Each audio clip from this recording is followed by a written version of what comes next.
मेरे प्यारे विद्यार्थी, आपका बहुत बहुत स्वागत, अभिनंदन आपके अपने YouTube चैनल करियर पर बिहार सर के साथ। आप सबको प्रणाम, नमस्कार, जय हिंद।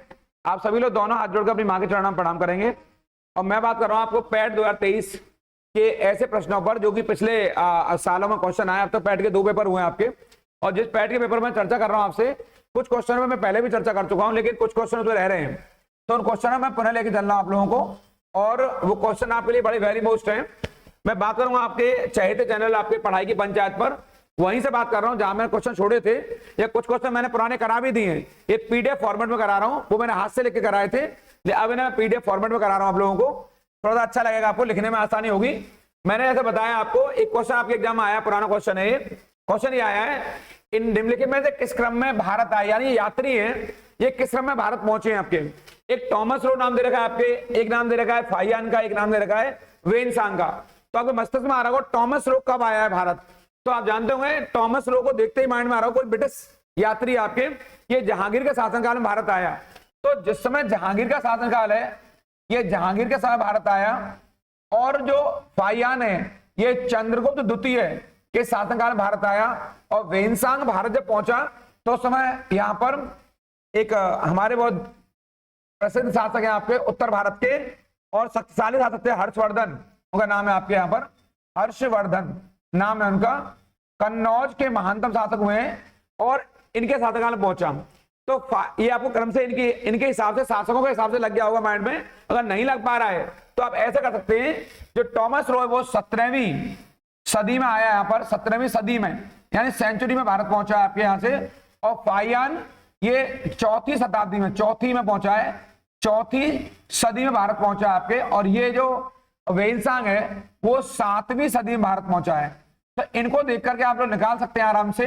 सदी माने सेंचुरी होता है, एक 17 सेंचुरी, एक आपके 14 और एक आपके 7th नंबर पर आपके। तो इसको देख के लगा लेंगे आप लोग यहाँ पर। ये जो 4th सेंचुरी है यहाँ पर आपके, तो इनको देख के लगाएंगे आप लोग, पहले कौन पहुंचा है इनमें से आपके हिसाब से। तो क्रम लगाना है आपको। तो पहले आपके फाइयान पहुंचा यहाँ पर, तो ऐसे बताएंगे आप लोग, यहाँ पूछा है एग्जाम में, ये क्रम मिलवाया आपसे, अंग्रेजी में भी दिया हुआ है यहाँ पर। पिछले सीरीज मैंने आपको अंग्रेजी में नहीं बताया, यहाँ पर कुछ बच्चे इंग्लिश मीडियम के भी रहे होंगे यहाँ पर। पहले कौन पहुंचेगा आपको, 4वीं शताब्दी में कौन आया, फाइयान आया। यानी कि आपका यहाँ भी 2 है और यहाँ भी 2 है, यानी एक वाला फॉर्मेट वाला है, यानी कि एक वाला और चौथा वाला आंसर तो इसका होगा ही नहीं। तो कौन सा आंसर होगा, पहले आपके जो 4वीं सदी में कौन आया है, फाइयान आया है। तो पहले 2 नंबर पर कौन आएगा, ये, और फिर कौन आएगा आपको 3 नंबर पर, ये आएगा आपके ये वेनसांग आएगा यहाँ पर। तो सही उत्तर क्या होगा इसका, सही उत्तर का सी होगा ये वाला आंसर इसका। यानी 17वीं सदी में कौन आया है आपके, टॉमस रो, और 4वीं सदी में कौन आया है, फाइयान, और 7वीं सदी में कौन आया है, वेनसांग। ये बड़े इंपॉर्टेंट है आपके एग्जाम के लिए। यहां से एक क्वेश्चन जो कई बार एग्जाम पूछ सकता है, यहीं से आप ऐसे रट लेंगे क्वेश्चन को, जो इंपॉर्टेंट आपके लिए। जो फाइयान है, फाइयान की किताब है, बड़ी पॉपुलर किताब है, वो आपको फोकोकी, ये या फोकोकी या फोकोकू। और वेनसांग की किताब है सीयूकी। ये किताब बड़ी पॉपुलर है, अक्सर एग्जाम में आई है आपके। ये दोनों ही चीनी यात्री, कैसे हैं दोनों, ये दोनों ही चीनी यात्री हैं। इसको आप लोग लिख लेंगे आपके, क्योंकि ये एग्जाम में कई बार पूछा जाता है बार बार। यानी जो फाइयान है और जो वेनसांग है, दोनों चीनी यात्री हैं। और जो टॉमस रो है, ये एक ब्रिटिश यात्री है, जो भारत में व्यापारिक सुविधा के लिहाज से आया था, ताकि यहाँ भारत पहुंच करके मुगल शासकों से व्यापारिक सुविधाएं प्राप्त कर सके। इस क्रम में मैं आपको दूसरा क्वेश्चन बताऊंगा, जो आपके एग्जाम के लिए इंपॉर्टेंट है। और ये क्वेश्चन कई बार अक्सर एग्जाम में आता है, आपको दिखाई दे रहा होगा स्क्रीन के ऊपर आपके क्वेश्चन, और इसको आप लोग नोट डाउन भी कर लेंगे। इस क्वेश्चन को आपको दिखाई दे रहा है यहाँ पर, ये सिराज उद्दौला किस युद्ध में अंग्रेजों से पराजित हुआ। वो पूछ रहा थे कि जो सिराज उद्दौला है, जो बंगाल का शासक है, वो अंग्रेजों से पराजित हुआ है, कौन से युद्ध में, बक्सर के युद्ध में, प्लासी के युद्ध में, या वांडीवास में, या इनमें से कोई नहीं। आपके माइंड में आ रहा होगा, बक्सर का युद्ध बहुत फेमस है, 1764 में लड़ा गया है बक्सर का युद्ध आपके। और प्लासी का युद्ध 1757 में, ये पूछ सकता है इसमें आपसे। और जो वांडीवास का युद्ध है यहाँ पर, वो 1760 में। ये मैंने आपको इसलिए बताया है क्योंकि अगर क्रम में लगाने के लिए आगे अगले एग्जाम में, किसी भी एग्जाम में, पैट के में या पुलिस के में, अन्य किसी एग्जाम में इस तरह क्रम लगाने के लिए पूछा जाए कि ऊपर से क्रम के लगाइए, या ज्यादा से कम की ओर या कम से ज्यादा की ओर, तो आप बताएंगे क्योंकि प्लासी 1757 में हुआ है, बक्सर 1764 में हुआ है, और वांडीवास 1760 में। पर यह क्रम नहीं पूछ रहा है, वो पूछ रहा है सिराजुद्दौला ने किस युद्ध में अंग्रेजों से वो पराजित हो रहा है। क्योंकि इसका एक सेनापति था मीर जाफर, मैं उसको मीर काफर कहता हूं, वो मीर जाफर ने धोखा किया था और सिराजुद्दौला युद्ध में पराजित हुआ। वो इतिहास का प्लासी, वो ऐसा युद्ध है जो बहुत बहुत वेरी मोस्ट है। तो यहाँ एक क्वेश्चन आपसे पूछ सकता है कि प्लासी का युद्ध किस नदी पर लड़ा गया, तो आप बताएंगे प्लासी का युद्ध भागीरथी नदी पर। कौन सी नदी पर? प्लासी का युद्ध भागीरथी नदी पर लड़ा गया। ये बहुत ज्यादा इंपॉर्टेंट है, इसको आप लोग यहां पर अंडरलाइन कर देंगे। यानी प्लासी है वो 1757 में हुआ है। अगर डेट याद करनी है तो 23 जून, अगर आप डेट चाहें तो इसकी 23 जून भी कर सकते हैं। यहां से 23 जून को प्लासी का वॉर हो रहा है, जिसमें सिराजुद्दौला की निर्णायक पराजय हुई और ब्रिटिश साम्राज्य की यहीं से नींव रखी गई है, जो वेरी मोस्ट है, आप इंपोर्ट कर लेंगे। बक्सर का युद्ध में आगे पीछे मैंने चर्चा की अपने एक वीडियो में। बक्सर का वो युद्ध था जिससे सही अर्थों में ब्रिटिश साम्राज्य का कहीं ना कहीं प्रसार हुआ है, क्योंकि उसमें मुगल शासक की भी पराजय हुई है। मैं पीछे चर्चा कर चुका हूं आप लोगों से। इस क्रम में मैं आपको एक अन्य क्वेश्चन में लेके जाऊंगा जो आपके काफी इंपॉर्टेंट है, जो आपको नंबर देकर ही आएगा। और क्वेश्चन कह रहा है वो आपके कि इनमें से कौन हड़प नीति का कट्टर समर्थक है। आपको यहां पर एक बात जाननी चाहिए, हड़प नीति का मतलब क्या है। हड़प नीति को अंग्रेजी में डॉक्ट्रिन ऑफ लैप्स कहते हैं। मैंने यहां लिख रहा हूं डॉक्ट्रिन, यहां लिख रहा हूं आपको डॉक्ट्रिन ऑफ लैप्स। इसको अंग्रेजी में बता लेंगे आपके यहां से डॉक्ट्रिन ऑफ लैप्स। हड़प नीति को डॉक्ट्रिन ऑफ लैप्स कहते हैं। तो हड़प नीति का जो नायक है, क्या वेलेस्ली है, क्या लॉर्ड डलहौजी है, या मिंटो है, हेस्टिंग है। लॉर्ड वेलेस्ली की कौन सी नीति है? वो सहायक संधि है। कौन सी नीति है? सहायक संधि। ये इंपॉर्टेंट थी इसकी। लॉर्ड डलहौजी ने हड़प नीति को अपनाया, बहुत इंपॉर्टेंट। इसका उत्तर क्या है? लॉर्ड डलहौजी। लेकिन क्वेश्चन आपके एग्जाम में एक और आ सकता है यहां पर कि डलहौजी ने, यहां लिखा है रहा डॉक्ट्रिन ऑफ लैप्स, अंग्रेजी वाले वर्जन में लिखा हुआ है डॉक्ट्रिन ऑफ लैप्स, और सही उत्तर क्या है इसका? वही डलहौजी, मैंने ऊपर बताया है। आपके एग्जाम में एक नया क्वेश्चन यहां से और क्या आ सकता है? लॉर्ड वेलेस्ली से आएगा क्वेश्चन आपके एग्जाम में यहां से कि सहायक संधि के जन्मदाता कौन है, तो आप बताएंगे लॉर्ड वेलेस्ली है। और लॉर्ड डलहौजी ने कौन से क्षेत्र को सबसे पहले हड़पा, तो आप बताएंगे सबसे पहले इस क्रम में जो हड़पा है इसने, वो सतारा को हड़पा। किसको हड़पा है इसने? सतारा राज्य, सतारा रियासत है जिसको सबसे पहले हड़पा है इसने, सतारा को। तो आपके मन में क्वेश्चन आएगा सतारा राज्य को किस वर्ष इसने विलय कर लिया ब्रिटिश साम्राज्य में, तो आप बताएंगे यहां पर जब 1848 में, यहां पर 1848 में, यानी कि सतारा को हड़पने वाला। और उसके बाद कई राज्य, चाहे सतारा है, जैतपुर है, बघाट है, ऐसे उदयपुर है, ऐसे ही झांसी है, नागपुर है, इन सब राज्यों को हड़पा इसने। लॉर्ड डलहौजी की नीति कैसी है? हड़प नीति है, इसको रट लेंगे आप लोग जो है। और लॉर्ड वेलेस्ली की नीति का नाम क्या है? सहायक संधि। कौन सी? सहायक संधि। लॉर्ड मिंटो एक बड़ा गवर्नर आया हमारे यहाँ पर, और लॉर्ड हेस्टिंग्स आपके, जिसने पिंडारियों के खिलाफ दमन की नीति अपनाई है। लॉर्ड मिंटो बारे मालूम है आपको? लॉर्ड मिंटो सुधार, आपको मार्ले मिंटो सुधार है, मिंटो संबंध वहां भी है। दो मिंटो हुए, मिंटो प्रथम और मिंटो द्वितीय। मैं जब गवर्नर पर चर्चा करूंगा वायसरायों पर, तो मैं विस्तार से इनके बारे में और बताऊंगा। फिलहाल जान लीजिए कि आपके हड़प नीति का नायक कौन है, तो आप बताएंगे लॉर्ड डलहौजी। और अगर आएगा सहायक संधि का तो बताएंगे लॉर्ड वेलेस्ली। बहुत इंपॉर्टेंट है, यहां से मैं लिख दिया। यहाँ पे एक लाइन अगर चाहें तो आप और कर सकते हैं, जो लॉर्ड वेलेस्ली का टाइम पीरियड है उसको कर सकते हैं यहाँ पर। तो कई बार ये डलहौजी का कार्यकाल पूछ लेता है आपके यहाँ से, तो बता देंगे आप लोग यहाँ से ये 1848 से लेकर के यहाँ से और 56 तक, यानी कि 6 वर्ष तक डलहौजी यहाँ पर आया, जो आपके लिए इंपॉर्टेंट है। इस क्रम में आपको मैं अगला विश्लेषण कराऊंगा अगले क्वेश्चन का। जो चौथा क्वेश्चन है वो इतिहास के पन्नों से ही है और प्राचीन भारत से है। ये क्वेश्चन आपके, वो पूछा आपसे कि भारतीय इतिहास में धन्वंतरी कौन थे, तो आपके माइंड में धन्वंतरी को देखते ही आ गया होगा। धन्वंतरी एक बहुत बड़े चिकित्सक हैं धन्वंतरी आपके, और ये उस समय के जो शासक हैं कौन? चंद्रगुप्त द्वितीय, चंद्रगुप्त विक्रमादित्य। क्यों पूछ रहा है? क्या वो चंद्रगुप्त मौर्य के प्रसिद्ध सेनापति हैं? बिल्कुल गलत है, ये क्वेश्चन आंसर इसका नहीं होगा।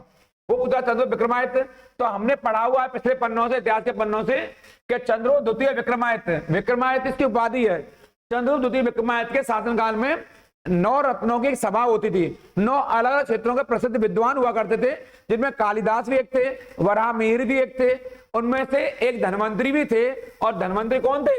धन्वंतरी एक प्रसिद्ध चिकित्सक थे, एक डॉक्टर थे आज की भाषा हमारी में। और धन्वंतरी ने कई महत्वपूर्ण क्षेत्रों में कार्य किया, आयुर्वेद के क्षेत्र में बड़ा कार्य किया है। और जो चंद्रगुप्त विक्रमादित्य हैं, इनकी सभा में और मैंने बताया कालिदास हैं, अमर सिंह हैं, शंकु हैं। आपको 9 विद्वान याद करने, क्योंकि वो हमारे एग्जाम में अक्सर पूछे जाते हैं। आपके ये एग्जाम में आपके आएगा, अर्थ के समय पूछा, ये होगा ही नहीं आपके जो है। इसका अगला क्वेश्चन आपके एग्जाम में और आया, इतिहास से आया क्वेश्चन आपके, वो क्वेश्चन ये आया इतिहास से, वो 5वां क्वेश्चन है इसका सीरीज का, और बड़ा इंपॉर्टेंट है वो क्वेश्चन आपके। मैं बता देता हूं उस क्वेश्चन को।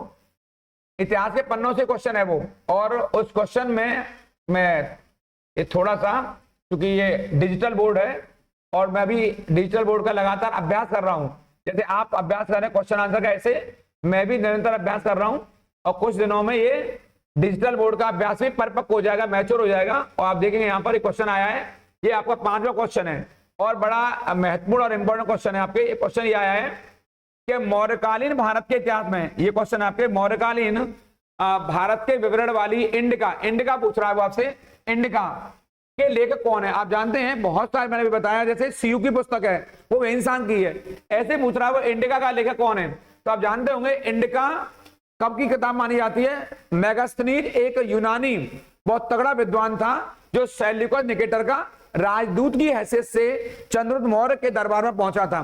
तो इंडिका पुस्तक का संबंध किससे, मेगास्थनीज से, इसको आप रट लेंगे। वेन्सांगी पूछता अक्सर तो बता देंगे। वेन्सांगी किताब का नाम क्या है, सीयू की, अभी बताया मैं थोड़ी देर पहले, सीयू की किताब का नाम है।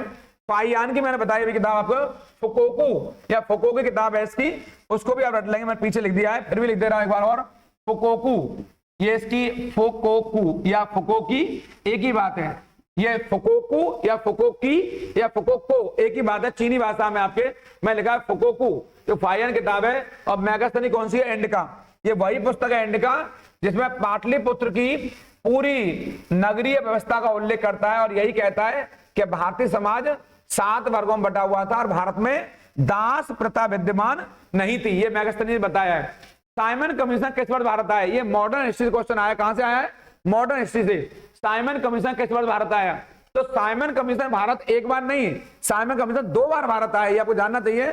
साइमन कमीशन 2 बार भारत आया और साइमन कमीशन डेट जो है वो 1900 यहाँ पर 28 है, सही उत्तर इसका ये है। और आपको मालूम होगा साइमन वापस जाओ, साइमन गो बैक के नारे लगाए गए। साइमन वापस जाओ के नारे का जो मेन टारगेट था वो ये था कि साइमन कमीशन में सारे 7 लोग, कितने लोग थे इस कमीशन में शामिल होने वाले लोग, कितने, वो 7 लोग हैं, कितने, वो 7 लोग हैं और वो 7 के 7 गोरे अंग्रेज हैं, कितने, वो 7 गोरे अंग्रेज हैं। इसीलिए भारतीय लोगों ने इस साइमन कमीशन का प्रबल विरोध किया, बहुत इंपॉर्टेंट है। और 1919 का पता है, 1919 में मॉन्टेग्यू चैम्पियन सुधारों को लागू किया गया और 1919 का भारत सरकार अधिनियम हमारे यहाँ लागू हुआ। और 1925 में कई महत्वपूर्ण घटनाएं, जिसमें काकोरी कांड भी एक है, अभी आपके एग्जाम में मैं बताऊंगा आगे जाकर के 1925 से यहां से यहां आपको आगे लेके चलूंगा मैं आपसे। एक क्वेश्चन आया, भारतीय राष्ट्रीय कांग्रेस द्वारा किस अधिवेशन में ऐतिहासिक पूर्ण स्वराज की मांग यानी कि पूर्ण स्वतंत्रता की मांग का प्रस्ताव कब पारित किया गया। तो आप जानते होंगे कांग्रेस का 1929 से पहले तक स्वराज का लक्ष्य था, लेकिन पहली बार कांग्रेस ने या लाहौर, ये दिसंबर 1929 में जो सम्मेलन हुआ है 1929 में लाहौर में सम्मेलन हुआ है, इस सम्मेलन में कांग्रेस ने पूर्ण स्वराज की मांग की और यह सम्मेलन पंडित नेहरू यानी पंडित जवाहरलाल नेहरू की अध्यक्षता में आयोजित किया गया। आपको एग्जाम क्वेश्चन आएगा, कांग्रेस ने पूर्ण स्वराज की मांग कब की, तो बताएंगे वर्ष 1929 में, और कहां की तो बताएंगे लाहौर में की, जो आपके लिए इंपॉर्टेंट है। लखनऊ सम्मेलन भी बहुत इंपॉर्टेंट है, 1916 का है, जहां कांग्रेस एक हो गई, वो भी इंपॉर्टेंट है। गर्मपंथी और नरमपंथी दोनों कहां एक हुए, लखनऊ में एक हुए 1916 में। बंबई सम्मेलन जानते हैं, बंबई सम्मेलन आपके कांग्रेस का पहला ही सम्मेलन 1885 में, और कराची सम्मेलन आपको मालूम है 1931 में, जहां मूल अधिकारों को पहली बार परोसा गया है 1931 में, ये कराची का। मैं आगे चर्चा करूंगा, आपको जब कांग्रेस के बारे में पढ़ाऊंगा तो वहां विशेष चर्चा करूंगा वहां पर आपके। फिलहाल एक और महत्वपूर्ण बात है लाहौर की, यहीं पर पहली बार प्रति वर्ष 26 जनवरी को स्वाधीनता दिवस मनाने का निर्णय लिया गया और पहला स्वाधीनता दिवस 26 जनवरी 1930 को मनाया गया। आप जानते होंगे लाहौर सम्मेलन कहां हुआ है, रावी नदी के तट पर। कहां हुआ है, रावी नदी के तट पर हुआ है, क्योंकि लाहौर रावी नदी पर ही बसा हुआ है। इस क्रम में मैं आपको आगे लेके जाऊंगा, ऐसे छोटे छोटे व्याख्याएं जो आपके एग्जाम में आगे भी आपसे पूछी जा सकती हैं। आप देखिए यहाँ पर ये मिलान करवा रहा है और ऐसा मिलान है जो आपको देखकर आपका रोम खुश हो जाएगा। यहाँ पर ये मिलान बहुत आसान भी है और जिन बच्चों ने नहीं पढ़ा उनके लिए बहुत टफ भी है।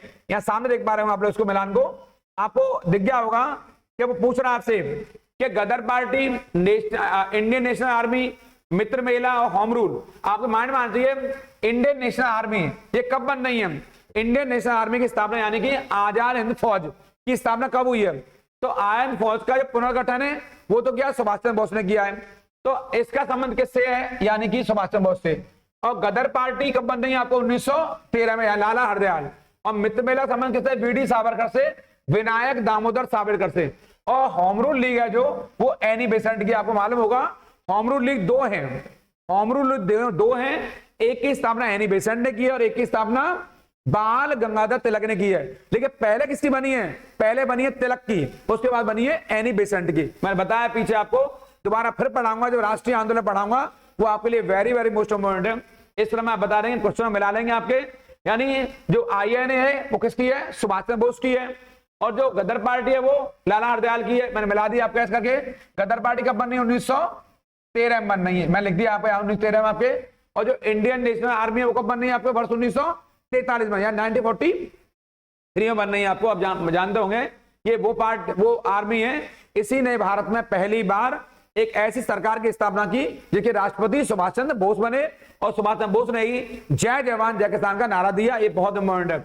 वीडी सावरकर का भारत के राष्ट्रीय आंदोलन में, जिस समय हमारे यहाँ पर अंग्रेजों का गुलामी का दौर चल रहा था, इन्होंने अंग्रेजों सामने घुटने टेकने से मना कर दिया और काले पानी की सजा भी भुगती, वो वीडी सावरकर है। एनी बेसेंट एक आयरलैंड की, कहां की रहने वाली है, ये आयरलैंड मूल की महिला है, इसको आप लोग यहां से अंडरलाइन कर देंगे। ये एनी बेसेंट का संबंध है। इन्होंने अपने 2 समाचार पत्र कॉमनवेल्थ और न्यू इंडिया के माध्यम से अपना प्रचार प्रसार किया। एक लाइन यहां पर ध्यान देंगे, मित्र मेला का जो नया नाम है बाद में पढ़ा, वो नाम है आपके अभिनव भारत। क्या नाम है, अभिनव भारत। इसको याद कर लेंगे थोड़ा सा, अभिनव भारत। ये मित्र मेला का ही नाम है, किसका नाम है ये मित्र मेला का नाम है। क्या नाम है, अभिनव भारत। यानी कि पहले मित्र मेला की स्थापना हुई है, ये क्रांतिकारी संगठन है, इसका बाद में नाम क्या पड़ गया, अभिनव भारत। और बंबई से इसने अपनी क्रांतिकारी गतिविधियों को जारी रखा। कहां से, बंबई से क्रांतिकारी गतिविधियों को बनाए रखा अभिनव भारत ने।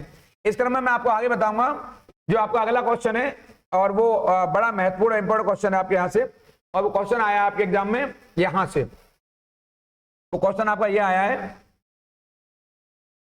अगला क्वेश्चन है सीरीज का, इनमें से किसने महात्मा गांधी के खिलाफ जो आंदोलन है आपका, किसने महात्मा गांधी खिलाफत आंदोलन से जुड़ने का विरोध किया। यानी कि गांधी जी खिलाफत आंदोलन, माइंड मारते, खिलाफत आंदोलन कब हुआ है, तो खिलाफत आंदोलन वर्ष 1919 में हुआ है। कब हुआ है, वर्ष 1919 में। पहली बात तो यही है, खिलाफत आंदोलन क्यों हुआ है, ये ब्रिटिश सरकार के विरोध स्वरूप हुआ है, यानी ये मित्र राष्ट्रों के विरुद्ध हुआ है, लेकिन मेनली ब्रिटिश सरकार के विरुद्ध हुआ है और तुर्की साम्राज्य के समर्थन में। ब्रिटिश साम्राज्य के विरुद्ध और तुर्की साम्राज्य के समर्थन में, क्योंकि अंग्रेजों ने इस खिलाफत आंदोलन का जो मूल आधार था, प्रथम विश्व युद्ध के बाद तुर्की के खलीफा को पद से बेदखल कर दिया, तुर्की खलीफा को हटा दिया, इसलिए भारतीय मुसलमानों ने इसका विरोध किया। लेकिन गांधी जब जुड़े इस खिलाफत आंदोलन से, तो इसका किसने विरोध किया है, क्या वो गफ्फार खां हैं, क्या वो फजलुल हक हैं, क्या मोहम्मद अली जिन्ना है, या कलाम साहब हैं। तो सही उत्तर इसका है मोहम्मद अली जिन्ना, जो कभी भी गांधी जी के समर्थक बने ही नहीं आपके, और धुर विरोधी रहे गांधी जी की नीतियों के। आप जानते होंगे कि वही मोहम्मद अली जिन्ना है जो स्वतंत्र पाकिस्तान का नायक है। अगर जिन्ना नहीं होता तो शायद पाकिस्तान नाम के राष्ट्र की स्थापना भी नहीं हुई होती।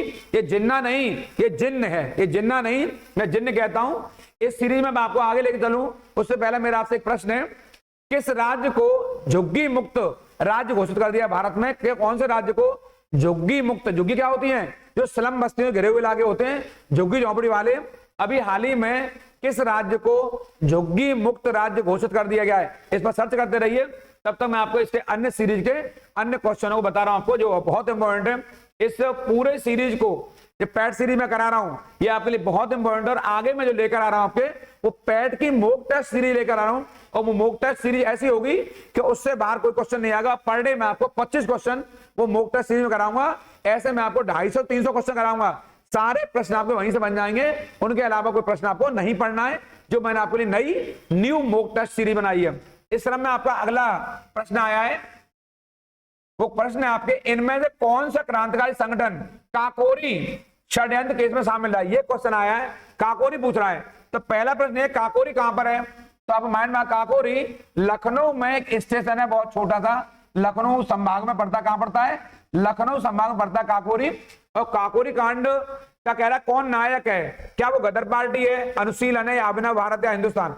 तो इसका सही उत्तर है हिंदुस्तान रिपब्लिकन एसोसिएशन, यानी HRA, यानी कि HRA, Hindustan Republican association. Kakori कांड कब हुआ है हमारे यहाँ, बहुत इंपॉर्टेंट है। काकोरी कांड 1925 में हुआ। कब हुआ? 1925 में हुआ काकोरी कांड। और HRA की स्थापना कब हो रही है? HRA की स्थापना हो रही है वर्ष 1924 में। इसकी स्थापना में बड़ा रोल है वो राम प्रसाद बिस्मिल, आप जानते होंगे, अशफाक उल्लाह खान, ये 3-4 नायक हैं। और जब काकोरी कांड हो गया तो 4 लोगों को फांसी लगी और राम प्रसाद बिस्मिल ने यही नारा दिया था फांसी पर चढ़ते वक्त, सरफरोशी की तमन्ना अब हमारे दिल में। वो घटना काकोरी कांड के बाद की ही है, जब राम प्रसाद बिस्मिल, अशफाक उल्लाह खान, रोशन सिंह और राजेंद्र लाहिड़ी को मृत्युदंड दिया गया, उन्हें फांसी पर चढ़ाया गया। ये घटना काकोरी कांड के बाद की है। उन्हें काकोरी षड्यंत्र में शामिल होने के लिए ही फांसी पर चढ़ाया गया। ये वही हमारे देश के सपूत हैं जिन्होंने हंसते हंसते भारत को और फांसी को गले लगा लिया। आपको जो इंपॉर्टेंट है, भारत की आजादी के लिए, भारत को नए मुकाम पर पहुंचाने के लिए। एक क्वेश्चन आपका यहाँ से ज्योग्राफी का है, वो सारे क्वेश्चन आपके अभी तो चर्चा कर रहा था वो हिस्ट्री के थे। एक जो नया क्वेश्चन ये है, नागार्जुन सागर बांध किस नदी बना हुआ है? ये बहुत वेरी मोस्ट है, अक्सर एग्जाम में आता है। तो नागार्जुन सागर बांध ये कृष्णा नदी पर है, कृष्णा नदी बना हुआ है। और नागार्जुन सागर बांध का जो ज्यादा लाभ है इस समय वो तेलंगाना राज्य को मिल रहा है। इस बांध को बनाने का जो मूल प्रयोजन है वो है आपके विद्युत और सिंचाई सेवा लेना, यानी विद्युत उत्पादन करना और सिंचाई कार्यों को संपन्न करना, ये इसका मूल टारगेट है। आप जानते हैं जो गोदावरी है इस पर कई सारी नदी घाटी परियोजना बनी हुई है। गंगा पर अब कोई नदी घाटी परियोजना विकसित नहीं की हमने, और कावेरी पर हमने कई सारी नदी घाटी परियोजना बनाई है आपके, जो बहुत महत्वपूर्ण है आपके, और उस पर मैं चर्चा करूंगा बाद में। गंगा नदी उत्तर भारत में, और ये तीनों नदी यानी कृष्णा, कावेरी और गोदावरी, ये तीनों ही प्रायद्वीपीय भारत की नदियां हैं। जबकि गंगा नदी उत्तर भारत की नदी है, यानी कि हिमालयन नदियां। कहां की नदियां हैं? ये हिमालय की नदी कौन सी? गंगा नदी है उत्तर भारत की। और तीनों गोदावरी, कृष्णा और कावेरी ये कहां की है? ये प्रायद्वीपीय भारत की नदी है। इसको आप लोग इंपॉर्टेंट कर लेंगे, जो आपके एग्जाम के लिए बड़ी इंपॉर्टेंट है। कई बार पूछता है कौन सी नदी प्रायद्वीप भारत की है, कौन सी नदी उत्तर भारत की है। ये एक अगला क्वेश्चन है आपके एग्जाम में आया है, माउंट एवरेस्ट पर पहली बार चढ़ाई किस वर्ष की गई? आपके ये इंपॉर्टेंट एग्जाम आया है कि माउंट एवरेस्ट पर किस वर्ष चढ़ाई की गई है आपके, और कौन चढ़ के गया है माउंट एवरेस्ट पर? तो कह रहा है 1951 में, 1955 में, 1953 में या 1958 में। तो माउंट एवरेस्ट पर आप जानते होंगे 2 लोग हैं चढ़ने वाले, एक तो शेरपा हैं, वह पॉपुलर नेपाल के आपके जो है, और एक कौन है आपके जो है, एक है आपके एडमंड हिलेरी, वो न्यूजीलैंड के। यानी एक नेपाल के हैं और एक उनका नाम है शेरपा तेंजिंग। क्या नाम है? शेरपा तेंजिंग, शेरपा नाम है उनका, शेरपा तेंजिंग ये नाम है उनका यहां से। और दूसरे हैं एडमंड हिलेरी, ये दूसरे व्यक्ति हैं जो कहां के हैं? न्यूजीलैंड के। 2 लोग बताए, शेरपा तेंजिंग आपके कहां के हैं? नेपाल के, और एडमंड हिलेरी कहां के? आपके ये आपके एडमंड हिलेरी कहां के? न्यूजीलैंड के। 2 लोग हैं, यानी एक सही उत्तर है 1953, यानी कि 1953 में ये लोग कहां चढ़े? माउंट एवरेस्ट पर, जो कि दुनिया का सबसे ऊंचा पर्वत है, जो कि वेरी वेरी मोस्ट इंपॉर्टेंट है, यानी वर्ष 1953 में। यानी कि आप बताएंगे जो शेरपा तेंजिंग है ये, और आपके एडमंड हिलेरी है, ये 2 इंपॉर्टेंट है बहुत ज्यादा। यानी ये पहली बार माउंट एवरेस्ट को फतेह करने में सफल रहे, माउंट एवरेस्ट चढ़ने में सफल रहे। और माउंट एवरेस्ट की ऊंचाई है वो 8,848 यहां से मीटर है ये वाला, यानी मैं कह सकता हूं लगभग 9 किलोमीटर कह सकते हैं आप जो है, क्योंकि 1000 मीटर में 1 किलोमीटर होता है। 8,848 मीटर है इसकी ऊंचाई, जो कि दुनिया की सबसे ऊंची पर्वत चोटी कौन सी? माउंट एवरेस्ट, ये हिमालय के अंतर्गत आती है। इस क्रम में मैं आपको आगे लेके जाऊंगा। आपके जो अगला क्वेश्चन आया है आपके यहां से एग्जाम में, ये क्वेश्चन है, अगला क्वेश्चन है आपका 13वां क्वेश्चन है सीरीज में आपके, वो भी बड़ा इंपॉर्टेंट अच्छे क्वेश्चन है आपके, बढ़िया क्वेश्चन आए। कुछ क्वेश्चन तो आसान है, कुछ क्वेश्चन बहुत टफ है। टफ इसलिए है कि जिन बच्चों ने लगातार नियमित अध्ययन किया उनके लिए तो आसान है, लेकिन जो बच्चे रफली टाइप से हल्के फुल्के अंदाज में पढ़ रहे हैं तो उनके लिए वो क्वेश्चन टफ माने जाए, क्योंकि वो क्वेश्चन उतने आसान भी नहीं है, लेकिन कुछ क्वेश्चन देखते ही बन जा रहे हैं। इसलिए आपको ध्यान देना पड़ेगा कि हमें सरल क्वेश्चन पर ध्यान देना है और टफ क्वेश्चन पर भी ध्यान देना, दोनों पर ध्यान देना है आपके, टफ और इजी दोनों पर ध्यान देना है आपके। देखो ये क्वेश्चन जैसे आया है, ये ज्योग्राफी क्वेश्चन है और बहुत आसान है मेरे हिसाब से। आपके वो पूछ रहा है आपके भरतपुर में स्थित, भरतपुर पूछ रहा है, भरतपुर में स्थित पक्षी अभ्यारण्य या राष्ट्रीय उद्यान, नेशनल पार्क पूछ रहा है, क्या नाम है उसका? क्या भैंसरोडगढ़ है वो, चाहे दर्रा अभ्यारण्य या केवला देव है या ये घाट प्रभा है, बहुत पॉपुलर है। घना पक्षी विहार है, घना पक्षी विहार जो भरतपुर में केवला देव घना पक्षी विहार है, जो बहुत वेरी मोस्ट है, जो कि मेनली आपके साइबेरियन सारस, साइबेरियन क्रेन के लिए जाना जाता है। इसको किसके लिए जाना जाता है?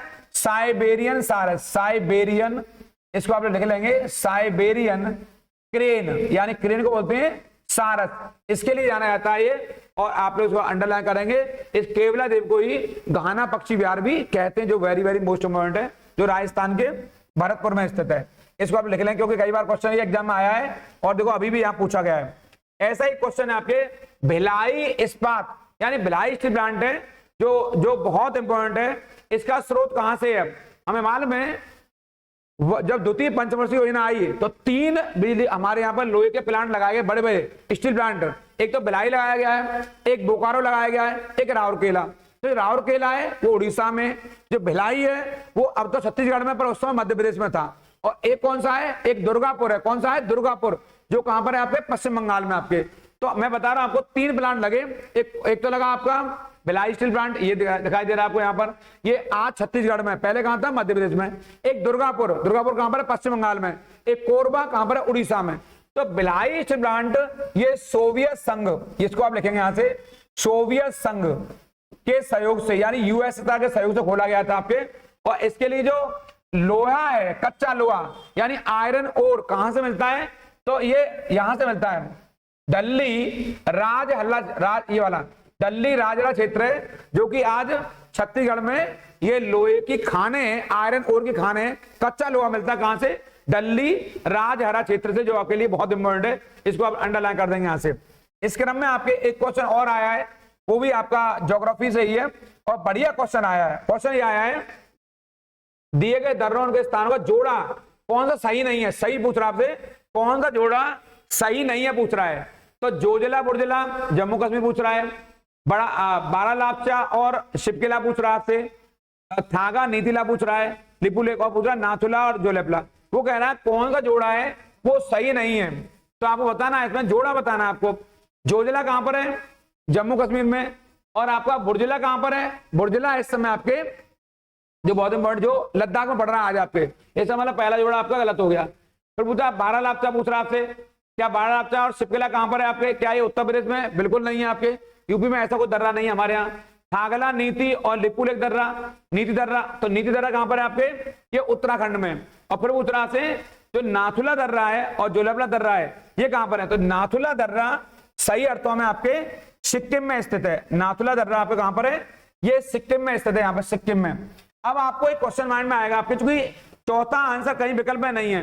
अब जोजिला बुर्जिला, चूंकि जम्मू कश्मीर के बनने से पहले लद्दाख अब तो अलग हो गया है, लेकिन आज लद्दाख क्षेत्र में बुर्जिला आ गया है। लेकिन बात कर रहा है जम्मू और कश्मीर, चूंकि जम्मू कश्मीर का भाग होता था लद्दाख वाला पार्ट, तो ये वाला पार्ट यानी कि जोजिला और बुर्जिला अगर अलग अलग पूछता तो आप बताए थे इसको कि जोजिला वाला पार्ट और बुर्जिला वाला पार्ट ये दो अलग अलग पार्ट हो चुके हैं आज आपके। लेकिन दोनों जम्मू कश्मीर में संयुक्त में, क्योंकि 2019 में जम्मू कश्मीर से लद्दाख को अलग करके टेरिटरी बना दिया गया है। ये राज्य नहीं रहा है अब आपके, जम्मू कश्मीर और लद्दाख दोनों अलग टेरिटरी हो गए, यानी कि टेरिटरी माने केंद्र शासित प्रदेश हो गए 5 अगस्त 2019 से ये वाला, क्योंकि यहाँ से 370 हटा दी गई। तो क्या उत्तर हुआ इसका? 1 और 4। तो 1 और 4 कहां दिखाई दे रहा है आपको? इसमें 1 और 4 कह रहा है कौन जोड़ा सही नहीं है, कौन, ये बताना कौन सा सही नहीं है। सही नहीं बताना, ये सही है, कौन सही नहीं है। तो एक तो ये गलत है आपके, बड़ा लामचा वाला का उत्तर प्रदेश में, और दूसरा कौन सा है? थागला वाली, ये वाला, ये सही नहीं है। तो 2 और 3, तो 2 और 3 ढूंढ लीजिए, इसका मतलब सही उत्तर का ये है। कौन सा? 2 और 3 इसका सही उत्तर है ये वाला, यानी कि गलत पूछा कौन सा जोड़ा सही नहीं है, नहीं पूछ रहा से। अगर पूछता कौन सा सही है तो बताए थे आपको जोजिला बुर्जिला कहां पर है? जम्मू कश्मीर वहां पर, और आपका नाथुला और जो ये जोलेपला दर्रा ये कहां पर है आपके? सिक्किम में, जो बहुत इंपॉर्टेंट है।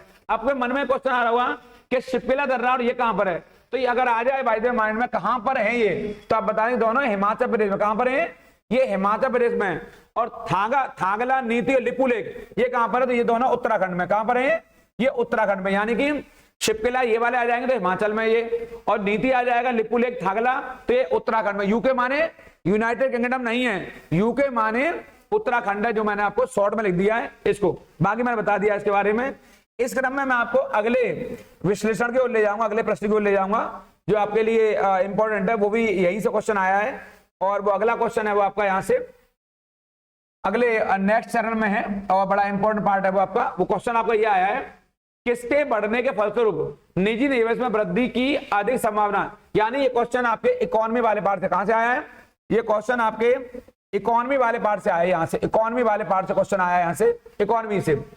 तो किसके बढ़ने के फलस्वरूप निजी निवेश में वृद्धि की अधिक संभावना होगी, क्या ब्याज दर के, क्या शेयरों की कीमत के, क्या नई पूंजी पर अनुमानित प्राप्ति के, या व्यक्तिगत करके। तो आपको मान जानना चाहिए किसके बढ़ने, निजी निवेश में वृद्धि यानी जो प्राइवेट सेक्टर में जो इन्वेस्टमेंट होता है वो किसके फलस्वरूप बढ़ता है, नई पूंजी पर अनुमानित प्राप्ति। यानी कि नई पूंजी पर अनुमानित, यानी जो हम लोग न्यू कैपिटल लगाते हैं उस पर अनुमानित प्राप्ति संभावना ज्यादा रहती है, तो वहां निवेश बढ़ने की प्रबल संभावना होती है, ऐसा फॉर्मूला माना जाता है। इसका सही उत्तर क्या होगा, नई पूंजी पर अनुमानित प्राप्ति। ये इकोनॉमी क्वेश्चन है, मैं आपको इकोनॉमी की स्पेशल एक सीरीज लेकर आ रहा हूं आपके लिए, और इकोनॉमी का कोई क्वेश्चन, अर्थव्यवस्था कोई क्वेश्चन उससे बाहर नहीं आएगा। यानी भारतीय अर्थव्यवस्था के पन्नों से, चाहे मैं बात करूंगा भारत में कर व्यवस्था की, चाहे मैं बात करूंगा भारत में नियोजन की व्यवस्था की, प्लानिंग सिस्टम की, चाहे मैं बात करूंगा वहां पर इकोनॉमी के उन पन्नों पर, जैसे भारत में कौन कौन से योजना और कार्यक्रम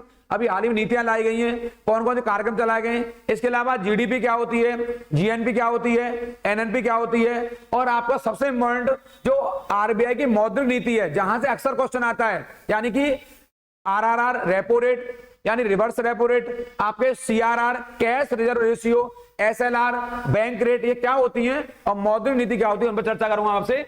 आपके इकोनॉमी यानी कि अर्थव्यवस्था के पन्नों से एक क्वेश्चन यहीं से फिर और आया है, भारत की राष्ट्रीय आय क्वेश्चन आया है, जो नेशनल इनकम है, इस नेशनल इनकम का आकलन करने वाली संस्था कौन सी है, क्या वो आरबीआई है, क्या वो नीति आयोग या वित्त मंत्रालय। इसका सही उत्तर है केंद्रीय सांख्यिकी संगठन, ये वाला सही उत्तर इसका ये है, यानी सीएसओ, यानी CSO central statistical organisation, CSO केंद्रीय सांख्यिकी संगठन। आपके मन में क्वेश्चन आएगा कि सीएसओ की स्थापना कब हुई है, तो सीएसओ की स्थापना हमारे यहां वर्ष 1951 में हुई। कब हुई है, वर्ष 1951 में इसकी स्थापना हुई है। कहा कि सीएसओ की भारत में राष्ट्रीय आय का अनुमान इस समय एक सीएसओ के द्वारा ही लगाया जाता है। और आपके लिए जानकारी क्वेश्चन बताया था बहुत इंपॉर्टेंट, भारत में राष्ट्रीय आय का पहला विश्लेषण दिया है वो किसने दिया है, दादा भाई नौरोजी ने। किसने दिया, दादा भाई नौरोजी ने दिया है। इंपॉर्टेंट करेंगे इसको, भारत में सबसे पहले राष्ट्रीय आय के बारे में 1867-68 यानी 1867-68 में किसने दिया है, दादा भाई नौरोजी ने। ये पहले व्यक्ति हैं, लेकिन वैज्ञानिक आधार पर राष्ट्रीय आय का पहला सही अनुमान किसने दिया है, वीके.आर. रवि राव ने, वीके.आर.बी. राव, उन्होंने दिया 1931-32 में। किसने दिया है, राव साहब ने, वीके.आर.बी. राव ने दिया 1931-32 में। वो वैज्ञानिक आधार पर पहला विश्लेषण है, लेकिन भारत में राष्ट्रीय आय का पहला अनुमान किसने लगाया है, दादा भाई नौरोजी ने, जिन्हें grand old man of India भी कहते हैं। क्या कहते हैं, भारत का वयोवृद्ध नेता। ये वही व्यक्ति हैं जिन्होंने धन के बहिर्गमन के बारे में पहली बार बताया, ड्रेन ऑफ वेल्थ। क्या बताया, ड्रेन ऑफ वेल्थ के बारे में बताया, बहुत इंपॉर्टेंट है। दादा भाई नौरोजी, इन्हें भारत का ग्रांड ओल्ड मैन भी कहते हैं। इसको थोड़ा सा देख लेंगे क्योंकि ये क्वेश्चन आपके एग्जाम में दोबारा फिर से पूछा जा सकता है। सेवा क्षेत्र का दूसरा नाम क्या है, ये पूछ रहा है, यानी सर्विस सेक्टर का। आप जानते हो हमारे यहाँ 3 सेक्टर है, primary sector, secondary sector, tertiary sector. Primary में कौन आएगा, कृषि और उससे जुड़े हुए क्षेत्र आएगा। द्वितीय क्षेत्र में कौन आएगा, सेकेंडरी में उद्योग, निर्माण और विनिर्माण, ये पूरा पार्ट वहां पर आएगा। और तीसरे में कौन सा आएगा, यानी कि जितना हमारा सेवा क्षेत्र है, जितना हमारा सर्विस सेक्टर है, वो तृतीय क्षेत्र में आएगा। तो सही उत्तर क्या है इसका, सही उत्तर है इसका तृतीय क्षेत्र, यानी सेवा क्षेत्र को तृतीय क्षेत्र के नाम से भी जाना जाता है, जो इंपॉर्टेंट है। इसको आप लिख लेंगे यहां से। इसके अलावा मैं आपको एक और अन्य क्वेश्चन आया आपके एग्जाम में जो आपके लिए इंपॉर्टेंट है यहां से, और वो क्वेश्चन ये आया है, आपको दिखाई दे रहा होगा यहाँ पे, भारत में श्वेत क्रांति का जनक कौन है, father of the white revolution. तो वो पूछ रहा है क्या वो बलवंत राय मेहता है, वर्गीज कुरियन है, स्वामीनाथन जी है, या एडवर्ग जी है। तो आप बताएंगे भारत में श्वेत क्रांति का नायक कौन है, वो नाम है डॉक्टर वर्गीज कुरियन, ये सही उत्तर है इसका। और जो स्वामीनाथन जी हैं, ये हरित क्रांति के नायक किसके हैं, ये हरित क्रांति यानी कि ग्रीन रिवॉल्यूशन, भारत में जो हरित क्रांति हुई उसके नायक कौन है? उसके नायक है एम एस स्वामीनाथन। और भारत में श्वेत क्रांति हुई तो आपके एग्जाम में यहां से एक नया क्वेश्चन आ सकता है कि जो वर्गीज कुरियन है इनके चलते क्या हुआ? तो इनके चलते हुआ ऑपरेशन फ्लड। क्या हुआ? ऑपरेशन। इसको थोड़ा सा आप लोग यहां से इंपॉर्टेंट कर ले, बहुत इंपॉर्टेंट है आपके एग्जाम आने वाला क्वेश्चन जो अक्सर एग्जाम में पूछा जाएगा यहां से आपके। और वो क्वेश्चन ऐसे आएगा कि भारत में ऑपरेशन फ्लड, ये वाला ऑपरेशन फ्लड का संबंध किससे है? तो आप बताएंगे दूध की क्रांति से। फ्लड माने बाढ़ होता है, तो बाढ़ तो आएगी पर पानी की नहीं, दूध की बाढ़ आएगी। यानी भारत में श्वेत क्रांति का जनक कौन है? डॉक्टर वर्गीज कुरियन। इनके नेतृत्व में ही ऑपरेशन फ्लड चलाया गया। और ऑपरेशन फ्लड का संबंध किससे?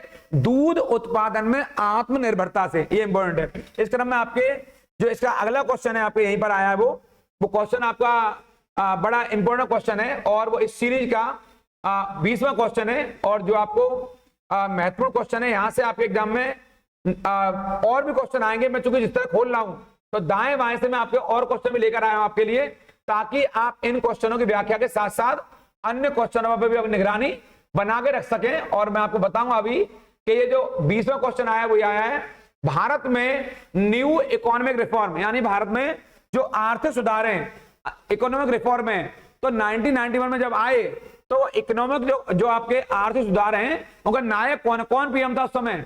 तो उनका जो प्रधानमंत्री है वो पीवी नरसिंह राव है। ये इनके हम ऋणी भी हैं और इनके शासनकाल में ही हमारे यहाँ पर वो जो कहते हैं राव सिंह फॉर्मूला, क्या कहते हैं? राव सिंह फॉर्मूला या राव सिंह पॉलिसी। राव का मतलब पीवी नरसिंह राव से है और सिंह का मतलब डॉक्टर मनमोहन सिंह से, क्योंकि इन दोनों के नेतृत्व में आप प्रधानमंत्री थे और जो डॉक्टर मनमोहन सिंह है उस समय वित्त मंत्री हुआ करते थे। और इनकी गवर्नमेंट का जो कार्यकाल है वो 1991 से 1996 तक रहा। बहुत इंपॉर्टेंट है, वेरी मोस्ट है। और इसी आर्थिक सुधार को हमारे यहाँ पर उदारीकरण की नीति भी कहते हैं। क्या कहते हैं? उदारीकरण की नीति भी कहते हैं। इसको भी लिख लेंगे, लिबरलाइजेशन पॉलिसी। ये काफी इंपॉर्टेंट है। इसी को हमारे यहाँ उदारीकरण की नीति कहते हैं। किसको कहते हैं? जो देश में न्यू इकोनॉमिक रिफॉर्म है इन्हें उदारीकरण की नीति के नाम से भी जाना जाता है। मैं आपको 2 क्वेश्चन बताऊंगा, इसके बाद में फिर अगले वीडियो में कल मिलूंगा आपसे, उन पर चर्चा करूंगा। इस वीडियो को आप लोग लाइक करना और शेयर करना बिल्कुल नहीं भूलेंगे, क्योंकि मैं आपके अन्य जो पार्ट आने वाले हैं उन पर मैं बड़े विश्लेषणात्मक तरीके से, सटीक तरीके से, बहुत गहन आपके लिए विश्लेषण करने वाला हूं। क्योंकि मैं आपको सीरीज लेकर आ रहा हूं वो बहुत वेरी मोस्ट है, न सिर्फ पैट के लिए बल्कि दिल्ली पुलिस के लिए और यूपी पुलिस के लिए। क्योंकि अभी खुशखबरी आने वाली है आपके लिए अगले 2-3 दिनों में, क्योंकि यूपी पुलिस की भर्ती आ रही है, उसका नोटिफिकेशन जारी होने वाला है। दिल्ली पुलिस का नोटिफिकेशन जारी हो चुका है, इसलिए कई सारे पेपर आपके आने वाले हैं। मैंने कहा था कमर कस लीजिए, दिसंबर 2023 के अंत होते होते हमें नौकरी लेनी है। और एक क्वेश्चन मैं फिर चर्चा कर रहा हूं आप लोगों से।